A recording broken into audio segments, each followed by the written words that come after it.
Assalamualaikum warahmatullahi wabarakatuh. Jumpa lagi bersama saya Indra di Jagat Pasundan 19, The Story of Mystery.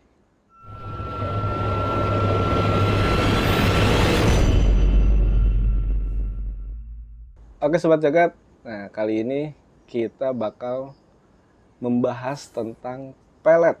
Nah, tapi saya gak sendirian nih, saya tetap ditemani oleh Kang Dator dari tim Jagat Pasundan 19. Kang Dator, gimana kabarnya Kang Dator?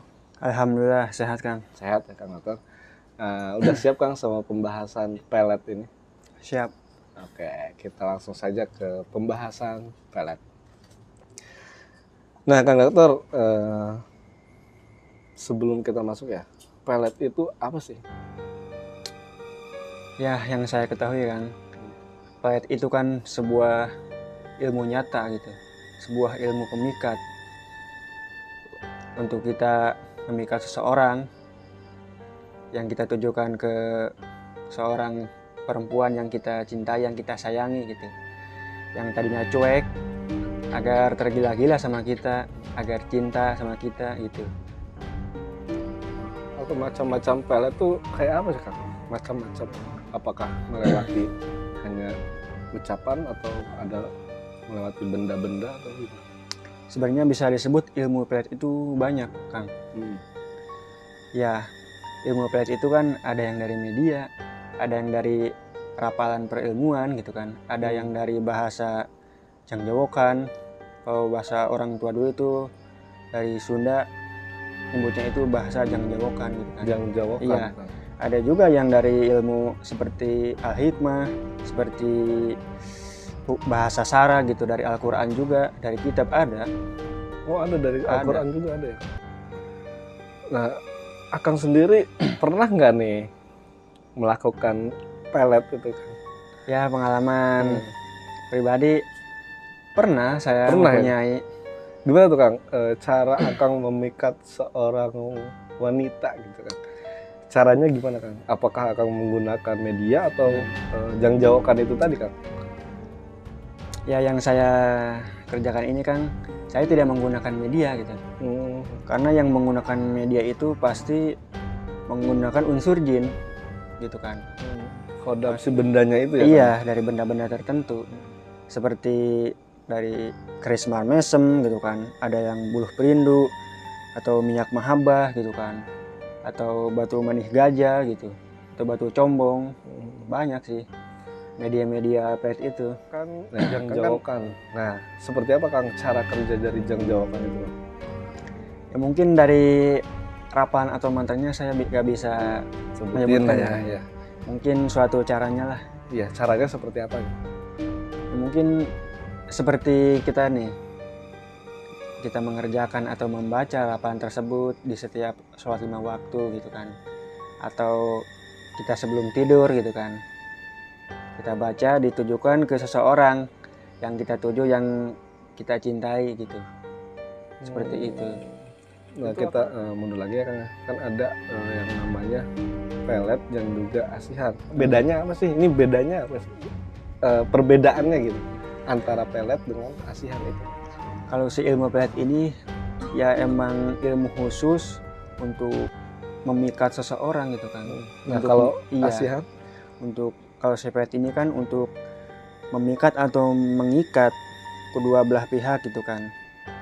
Biar seorang ini saling jatuh cinta atau kita menembak seseorang agar dia cinta kepada kita gitu kan.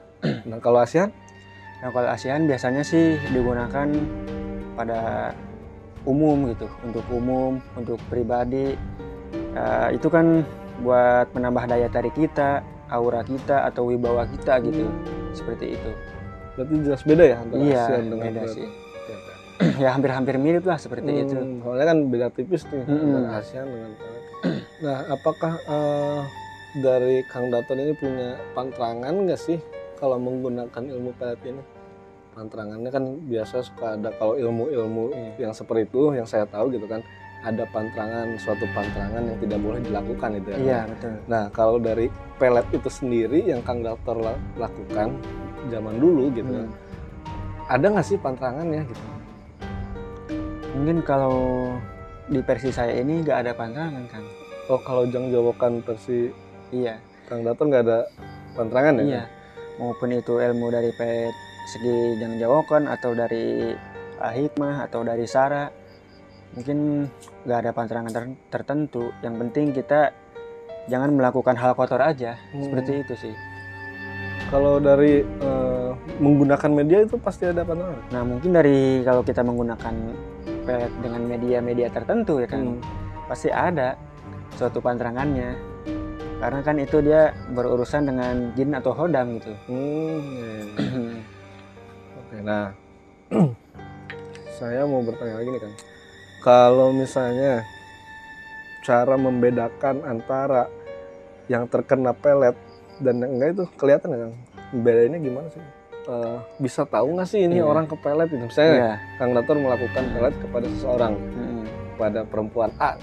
Nah, si perempuan A ini bisa tahu nggak sih kalau misalnya dia tuh kepelet gitu? Udah kena sama kita gitu ya. Misalnya saya ngelihat misalnya Kang Daton nih, melihat si A. Nah, saya bisa tahu nggak kalau dia dipelet? Bisa tahu. Bisa tahu. Kalau orangnya si korban itu sendiri bisa tahu. Oh, si korbannya itu sendiri gak tahu. Gak tahu. Mungkin awalnya nggak merasakan. Kadang gimana orangnya sih kan? Balik lagi ke orangnya. Iya, betul. Kalau orangnya peka gitu kan. Mungkin kalau orangnya mengetahui dunia seperti ini gitu, mungkin bisa membedakan ciri-cirinya gitu kan, rasanya gitu. Seperti itu.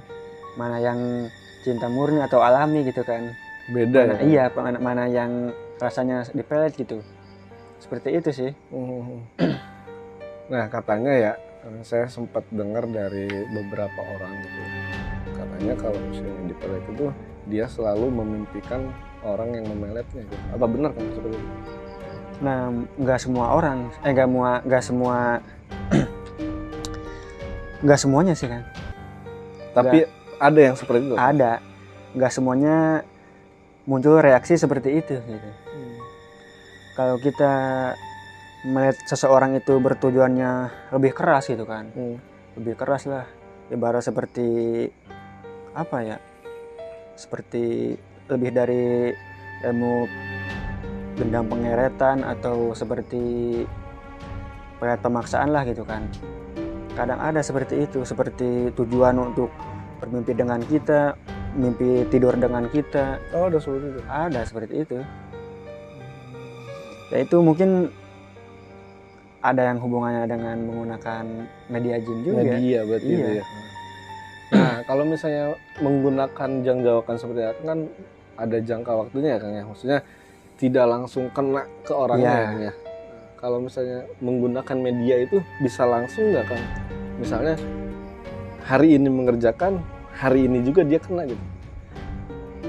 Kalau menurut saya nggak secepat itu juga sih kan. Nggak iya. Itu.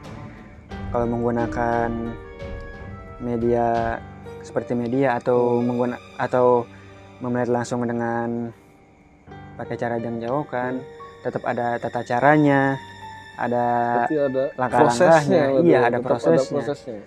Tidak langsung instan gitu kan. Nggak seperti halnya kita makan cabai gitu, makan langsung kerasa pedas. Nggak seperti itu. Nah, kalau pelet itu sendiri ada masanya nggak sih Kang? Contoh masanya tuh jangka waktunya gitu kan. Ada nggak? Misalnya sampai menikah atau bisa selamanya gitu kan? Ada nggak? Iya, ada nggak?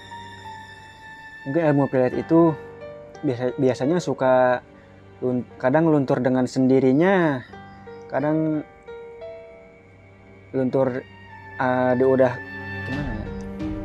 Disudahi sama si pelakunya gitu. Berarti tergantung si orangnya lagi gitu. Iya. Tergantung bagaimana pengendaliannya gitu ya. Iya. Misalnya saya melet seseorang sampai titik ini gitu ya. Iya. Setelah bosan misalnya bisa langsung dilepas gitu aja kan.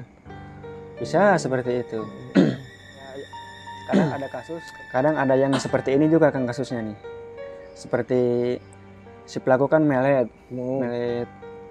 ceweknya nih, pacarnya. Kadang pas dia mau nikah, sebelum nikah ini, si ilmu pelet itu luntur dengan sendirinya. Seperti Luntur itu. sendiri? Iya. Kenapa tukang bisa kayak gitu? Ya mungkin menurut saya itu entah si hodamnya yang kembali, entah dia mengerjakannya sudah sampai di situ. Gitu.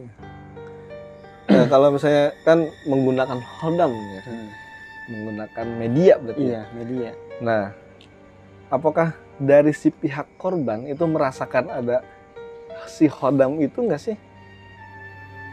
Nah, mungkin kalau menggunakan media, kerasanya sama si target ini lebih dahsyat mungkin kan. Iya, maksudnya ada nggak sih si hodam ini mengganggu si korbannya gitu? Ngerasa nggak sih si korbannya gitu? Menurut Kang Dator gitu? Mungkin bukan si hodamnya yang mengganggu sih. Ya seperti memberikan efek gitu. Memberikan efek. Mungkin ya seperti tadi kan, ya seperti memberikan efek ke dalam mimpi gitu kan. Ke dalam firasat hatinya gitu, ke dalam pikirannya gitu kan. Jadi seperti pikirannya itu keinget dia terus, keinget si pacarnya terus, seperti itu. Nah, sekarang menurut Kang Daton, pelet ini termasuknya kemana nih Kang? Ke ilmu hitam kah atau ke ilmu putih kah? Gitu. Kalau Kang Dator simpulkan berarti kan? Ya bisa disebut kan lebih kejamnya sih ke ilmu hitam sih. Tapi dari sisi baiknya ilmu putih juga ada menurut saya. Berarti tergantung dari si pelaku juga ya Kang? Iya. Dipergunakannya untuk apa gitu? Dipergunakannya untuk apa? Terus ngambilnya dari mana gitu kan? Kalau diperuntukannya untuk baik gitu, berarti itu baik gitu. Iya, akan berdampak baik. Untuk kita tujukan seseorang ini ya untuk tujuan kita baik gitu kan. Untuk meminang perempuan gitu kan. Untuk menjadikan teman hidup kita atau istri kita gitu kan. Ada yang tujuannya mungkin dari ilmu sebelah juga lah ya Kang ya. Yang tujuannya untuk buruk lah gitu kan. Seperti untuk pengeretan, untuk memenuhi hasrat nafsunya gitu kan. Ada yang seperti itu juga. Oke, berarti ilmu pelet ini sebenarnya satu ilmu yang memang ada ya, kan? Dari dulunya gitu katanya. Suatu ilmu yang nyata sih. Ya, untuk memikat seseorang gitu ya. Ilmu ini menjadi hitam atau putihnya tergantung si pelakunya berarti gitu kan. Iya betul. Kalau misalnya melakukan untuk keburukan berarti jadi buruk semua nih si ilmu ini gitu kan. Oke Sobat Jagat, mungkin kayak gitu tuh ilmu pelet. Oke, mungkin ada Sobat Jagat, mungkin kita akhiri aja Kang ya. Kita pembahasan tentang pelet ini yang kita bisa tarik garisnya berarti kita boleh menggunakannya gitu kan, asal dengan kebaikan gitu kan. Jangan dipergunakan untuk hal-hal yang negatif, tidak baik, yang negatif atau gitu hal-hal yang buruk lah. Tapi itu juga balik lagi ke dari kita sendiri. Tapi alangkah baiknya sih murni ya kan. Iya. Gitu. Jangan sampai kita terjerumus dengan godaan-godaan yang menjerumuskan kita gitu. Iya. Oke Sobat Jagat, yang punya cerita horor nih bisa langsung kirim ke alamat email kami di jagatpasundan19@gmail.com atau kirim ke IG kami di jagatpasundan_19 atau bisa langsung kirim ke Facebook kami di jagatpasundan19. Nanti saya tulis ini di kolom deskripsi. Jangan lupa subscribe, like, komen, dan share sebanyak-banyaknya agar kita lebih semangat untuk bikin kontennya. Terima kasih Kang Dator sudah menemani saya. Oke, sama-sama tentang untuk membahas tentang pelet ini ya Kang ya. Mungkin lain waktu kita bahas yang lain. Oke, ambil baiknya, buang buruknya. Tuhan menciptakan makhluk dari yang terkecil sampai yang terbesar, dari yang terlihat sampai yang tidak terlihat. Untuk itu kita harus saling menghargai, menghormati, dan dan menjaga sikap kita dimanapun kita berada, karena mungkin mereka ada di sekitar Anda. Saya Indra dan Saya Dator. pamit undur diri, dan segenap tim Jagat Pasundan 19 undur diri. Wabillahi taufiq wal hidayah. Wassalamualaikum warahmatullahi wabarakatuh. Sampai jumpa minggu depan.